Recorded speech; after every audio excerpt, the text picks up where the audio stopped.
welcome into Cross My Heart Ministry. I'm Lauren McFarland, and today is Monday, so you probably get we have a Martha Monday recipe for you. Because it's the Christmas season, it's always fun to have a new little treat to try out on your family, or just send to the office, or to share at a cookie exchange or at a little social get together. Everybody will love these. Today, I'm sharing a recipe for you that is called chocolate cherry brownies. Now, chocolate cherries are a Christmas treat, an absolute delight. I used to buy my mom a box of chocolate-covered cherries every year, and sometimes I still do that. When I see a box of chocolate-covered cherries in the store, I always know it's Christmas. We just associate them with Christmas, and I think that's about the only time of year you can find them. And so these brownies are sort of a nod to the chocolate-covered cherry. I have been making this recipe for over 30 years. I think I first cut it out of a magazine. It was part of a Quaker Oats ad years ago. So full disclosure, giving the footnote credit to the Quaker Oats folks, but these are really yummy. So I've got my oven preheated to 350 degrees, and let's just get right down to it. The first thing that you do is, of course, spray our 9x13 pan. These do make this much. So, and they're going to make 24 brownies, and I'll explain to you how we know that there's going to be 24 as we get later on in the recipe. And I've got this sprayed and ready to go. Now, the first thing that you're going to do is drain your maraschino cherries. So it calls for 16 ounces. So I've had a 10 and a 6 ounce on my pantry shelf. So that's what I used. You can also just buy a 16-ounce container. So you need to save back 12. So I pulled out 12 cherries. We're going to deal with those later. And then I chopped the remainder. So I've got those ready to go. That'll be the first thing that you jump in and do before you get to everything else. And then in a large saucepan, and again, I did this ahead of time, you're going to go ahead and melt the butter and 1/2 cup of chocolate chips. Now, the recipe calls for 2/3 cups of butter. So that is 1 stick plus 2 1/3 tablespoons. So I went ahead and melted that and added 1/2 cup of chocolate chips. So those just melted in a saucepan, and I've got them here melted and ready to go into my batter. I did that off screen to save a little time, and so I didn't have to go back and forth, but that's the first sort of part of the prep that you'll do. That's ready to go. There's another 1/2 cup of chocolate chips that we'll get back to those later, but I've got my chocolate chips nice and melted. When you put the chocolate chips in there with the butter, I recommend letting the butter, do it on a low temperature. You don't want to scorch the butter. Oh, my oven is preheated, it sounds like. You don't want to scorch the butter or scorch the chips. So keep it at a low temperature and keep stirring those chocolate chips. If you step away from it or have it too high, it's easy to burn those. Not that that's ever happened to me, but just a sort of a little bit of forewarning there. So I've removed that from the heat. It's cooled slightly. Now we're going to I'm going to use the clear pan here. We can see what I'm doing. Let me move my baking pan out of the way. I'm going to go ahead and put my melted chocolate and butter into this clear pan. And I had a spatula here to get out every little drop and morsel. Was hoping not to wear an apron because I wanted you to see my fun, festive Christmas sweatshirt, but I do like to cook with an apron, and so I'm just going to hope I don't get cherry juice or chocolate on my sweatshirt today, but I wanted you to be able to see it, so there we go. Let me go ahead and get all the chocolate off my spoon as well. Actually, I'm probably going to use that spoon to stir with, so I don't need to clean it off after all. Okay, so there's the chocolate. I'll move this out of the way to give me a little more space to work here. So again, 1/2 cup of chocolate chips and 2/3 cup of butter already melted here. Now we're going to go ahead and add the sugar. Calls for 1 cup of sugar. Don't make this recipe often, so I have to sort of remind myself how it all works. I'm traveling, so I don't have my normal things available here. So let me just use the knife to sort of rake this off even. So here we go. 1 cup of sugar. Leave this out of the way. I'll just sort of move things out of the way as I use them. Calls for a teaspoon of vanilla extract. And I just measure it right over because if it goes a little over on the vanilla, well, that's okay. A little more vanilla flavor can only help as far as I'm concerned. We need 2 eggs and it says to have those beaten. I have a bowl here. Always break your eggs into a separate bowl because it's easy to get those little pieces of shell, and they're a lot easier to fish out of a clear bowl than out of your recipe. So whip these up just a little bit, 2 eggs beaten. So first we add sugar, vanilla, and the eggs. So get this salt in here. I'm gonna mix these sort of liquid ingredients with the sugar pretty well. And then we'll combine all of our dry ingredients and go from there. The dry ingredients being the flour, oats, and then baking powder and salt. So that's going to get, it goes together pretty quickly, especially when you have all the ingredients out and ready to go. And when we cut these, I'll go ahead and give you a little preview. We're going to bake them and get them nice and full. And then you drizzle some melted chocolate across the top. And the leftover cherries that we've used, have 12 of those. We're going to cut them in half. And then we're going to do 6 across and then 4 deep and put those kind of in the middle. So there'll be a little half of a cherry on top of each brownie. So that's how I know that we'll have 24 when we're finished. They look so pretty on a plate when you serve these. Very fine in pesto. And I think when you have maraschino cherries in a recipe, it not only tastes like Christmas, but it looks like Christmas as well. The pretty red color, and then we just associate the maraschino cherries, of course, with the chocolate-covered cherries. Okay, so that mixed up pretty well. Let me go ahead and mix together the dry ingredients. I'm going to get just a little separate bowl to do that in.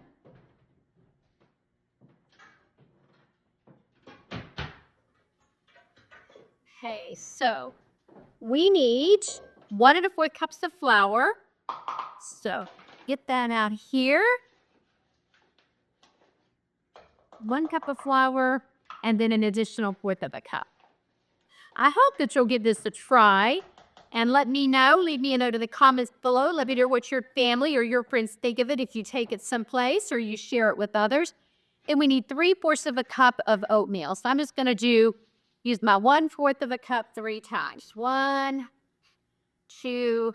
We always have oatmeal on hand at our house. I love oatmeal and breads and cookies. I just love the flavor of it. And of course, my husband would eat it for breakfast every single day if I would make it, or sometimes he makes it. Just healthy for you. And, once we heard that it's supposed to help with your cholesterol, then why not? Why not? Go ahead and eat up that oatmeal. It seems to, even if it's a dessert, if it's got oatmeal in it, it seems like it counts as being so unhealthy, right? So we've got the oatmeal and the flour mixed in. I'm going to go ahead and add a teaspoon of baking powder. That measured out here. And then it just calls for the 1/4 a teaspoon of salt. Sometimes this container is a little challenging to get my measuring spoon in there, but I think I've got it. Okay, so that's 1/4 of the teaspoon of salt. And that's it for the dry ingredients, except for the nuts that we'll mix in at the end.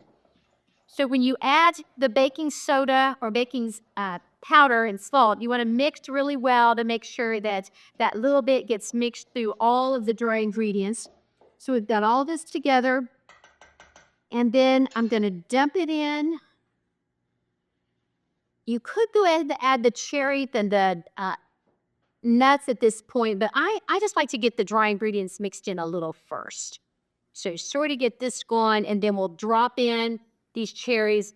You do, when you open up the cherries, remember, you take out the 12 that you're going to have later, and then all the remaining cherries, after I drain those, I chop those up. So I did that off camera for you. So that would be the first thing you do before you preheat the oven and start with everything else. Do the cherries and go ahead, and I chopped my nuts and then melted the chocolate and the butter in the pan. So here we go. Okay, I'm going to drop in the cherries. I'm thinking maybe I let my chocolate cool just a little bit too long because the dough is a little more stiff than normally is when I make this. I melted it, then I was scurrying around getting my video ready to go. And so my dough is just a little thick, but I'm just going to trust that it's going to bake up still good. But still be just fine once it's baked up. And you do get a little juice from the cherries that will help as well. But that's all there is to it. I dumped in the nut that calls for half a cup of chopped nuts. That's optional. If you have those in your family that don't care for nuts, you can leave those out. When my kids were young, I usually did. Now that everybody's older, I just drop in the nuts. So I've got the nuts and the chocolate chips in here. And so that's all there is to it. And I don't know if you can see on screen how lovely that dough is, but you just see the cherries in there and it just looks so fun and festive. So we're gonna spread all this in the pan, and it only baked for 25 minutes. Let me get things out of the way and I'll let you see what it looks like. So drop all this in. Like I said, it's just a little thick, but that's okay. I'll use my spatula from where I melted the chocolate to rake out my bowl. Get all that delicious goodness out of here. It's nice at Christmas when you're so pressed for time. Often we think about Christmas cookies, but doing a bar cookie or doing a brownie is really kind of nice because you could just go on to other things, right? You've got all the wrapping to do and the thank you notes to write and the Christmas cards to get out and the decorating to do and all the things that we do at Christmas. And if you've got to sort of stay there and babysit your cookies in and out of the oven every 8 to 10 minutes, well, that is just kind of takes a lot of time and it's a distraction. So sometimes, and of course we do those cookies. There's some Christmas cookies that you make and I make every year, but it is nice to have some bar cookies or brownies that you put those in the oven, you set the timer, and then you've got, okay, what can I get done in 25 minutes? And so sometimes I like to play that little game with myself. Okay, I've got 25 minutes. Can I get these 47 things done in 25 minutes? And I scurry off to challenge myself to cross 3 things off my to-do list while my brownies are baking. So maybe I'm the only nuthead that thinks like that. Maybe you don't sort of love that challenge of seeing how early in the day you can finish your to-do list like I do. Probably somebody there is thinking that woman needs counseling, and the people who know me would probably agree. Okay, I'm going to spread these out nice and even in the pan. A little sticky because the dough is kind of stiff, but they're going to be delicious. I'm declaring it so, and everyone is going to love it. So here we go. I'm actually in Cincinnati on recording this, so we're going to have Christmas with my parents this weekend. And because my mom loves chocolate covered cherries, I wanted to make these brownies for her. I'll probably do a couple of desserts. My dad has a big sweet tooth and he loves to eat his sweets. So I'll probably come up with something for him as well. He likes my pie. I think he likes anything I make for him. So I'll have to do something special for him as well, since this one is kind of for my mom. Maybe apple dumplings or something different that I don't normally make. He likes the fruit stuff, but he also likes the chocolate stuff as well. But it's always fun to make things that you don't normally make and make them for the people that you love and care about at Christmas. So, okay, I've done my thing to be frugal and get every little drop out. Here we go. Here's what the brownies look like before they're baked. I'm going to put it in the oven, and then I'll be back after they're baked and cold to show you how to make the topping. So stay tuned, and we'll be right back. Well, my brownies are out of the oven. I'm back. I want you to see how beautiful they look. You can sort of see the cherries in there with the chocolate brownie base. It's just going to be wonderful. The recipe says to let them cool completely, and I think they have cooled almost completely, but I got a little impatient. They're not completely room temperature, but they're close enough. You'll recall that when I pulled out the maraschino cherries, we reserved 12. We pulled 12 out. I diced up the rest. They went into the batter. So I have 12 cherries, and I cut those in half so that I have 24. Now, the next final step is to take these 24 cherries, and we're going to make our 24 brownies by placing these strategically and in an even way, 6 long ways, and 4 deep. And so those will then be the center of each of our brownies. And we're going to drizzle some melted chocolate on top to make them look so festive and pretty. So you just sort of have to eyeball it. If I were a precision person like my husband, he could probably get out a ruler to make it just so. That's what happens when you're an engineer. You care about those things. But sometimes I just say good enough is close enough. So while these were baking and cooling, in case you're curious, I did get a few things crossed off my list, including uploading the little uh, notes that will go in behind this video with the recipe and all that, the links so that you can download it. So that's there. So I had several things on my to-do list that did get completed. So since I mentioned that, I thought I would just give you an updated status report. Let me rinse my sticky fingers here, wipe them off on a towel to go ahead. Now, the topping that's going to be drizzled on top here includes just a couple of teaspoons of vegetable oil. You heat that on the stove. I did that in a saucepan on very low heat because it's just so little and you don't want it to burn. And then another half a cup of our chocolate chips. This recipe calls for 1 cup of chocolate chips, but they're divided. A half a cup was melted and went into the brownie base, and then the other half was melted with the oil. And so that's going to make this little liquid topping that we're just sort of going to drizzle over. It doesn't have to be perfect, and you just sort of need to keep the pan going. You want to just sort of be sure that every little cherry has some topping on it, and that makes sure then that every brownie will have some chocolate drizzled on top. And after I've got the cherries drizzled, I just sort of go drizzle back and forth and just sort of shake it around. Doesn't have to be perfect, doesn't have to be any sort of rhyme or reason. Just sort of let it go. When you make it, you'll think, oh, is that enough chocolate? Maybe I need to double that. I'm always tempted to double and use a full cup of chocolate to melt. But then I remember it's always enough. And so it will be enough. It'll look perfect. It will be delicious, so festive.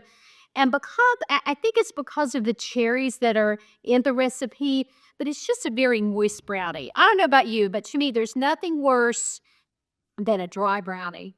I bought one, I gave in and bought one at an airport recently because it just looked so good and my flight was delayed 2.5 hours. And it was just so terrible, I didn't even finish it. And I thought, I paid too much for this. I indulged in something I did not need to eat. And I was actually kind of proud of myself that just because I wasted the money, I wasn't going to waste the calories. So I just didn't even eat it. So anyway, but these will not be a problem because they are a very moist brownie. I'm going to rake. As you know, I don't like to waste a thing, not one morsel, so I'm going to just use the back of my knife and rake the rest of the chocolate off of there. I'm going to bring this around and hold it up to the video so you can see what they look like. Kind of messy, but also good. And these, again, are our chocolate cherry brownies. The recipe is below. Your family will thank you. And from all of us across My Heart Ministry to you, Merry Christmas.